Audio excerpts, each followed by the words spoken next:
நீங்க பிஜேபி வேலை பாக்குறீங்க. அப்புறம் என்ன சார், யாரு நிக்கிறாங்க எங்களுக்கு தெரியும். நீங்க எதுக்கு வந்து நீங்க பேசுறீங்க? அப்ப நீங்க என்ன பண்ணணும், என்ன பேசணும்? நீங்க என்ன கேட்டீங்க? பர்மிஷன் இருக்குன்னு சொல்லியாச்சு. இல்ல பர்மிஷன் இருக்குன்னு சொன்னா சரி, பர்மிஷன் காமிங்கன்னா வந்தோடனே காமிக்கிறோம், வண்டி வந்தோடனே காமிக்கிறோம், ரைட்டா? அப்புறம் நீ கூட்டணி இல்ல, நீங்க இந்த டிஷர்ட் கழட்டுனா சொல்றீங்க, உங்களுக்கு என்ன ரைட்ஸ் இருக்கு? நீ டிஷர்ட் கழட்டு சொல்றீங்க, நீங்க உங்களுக்கு என்ன ரைட்ஸ் இருக்கு? நீங்க யாருக்கு வேலை பார்க்க? யார் சம்பளம் தர? அண்ணாமலை சம்பளம் தராரா? உங்களுக்கு அண்ணாமலை சம்பளம் கொடுத்துருக்காங்க கேட்கிறேன் நான். பிஜேபி சம்பளம் வாங்கிட்டு இருக்கீங்களா? யாருக்கு சம்பளம் வாங்கி வேலை பார்த்துட்டு இருக்கீங்க? சொல்லுங்க மிஸ்டர் பொருளாதாரன், யாருக்கு சம்பளம் வாங்கிட்டு இருக்கீங்க? பிஜேபியா? வந்து டிஷர்ட் கழட்டு சொல்றீங்க, யார்கிட்ட வாங்கிட்டு இருக்கீங்க சம்பளம்?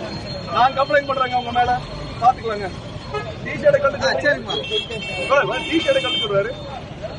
நீ கூட்டணியா இல்ல? நீ கூட்டணி அறிவிக்கலாம். இவர் கூட்டணி தான் முடிவு பண்றவர் போலீஸ்கார். இவர் தான் தமிழ்நாட்டில் அதிமுக திமுக கூட்டணியில உருவாக்கக்கூடிய போலீஸ்கார். அவர் தான். நீ பேசுனதுனாலதான் சொல்றேன்.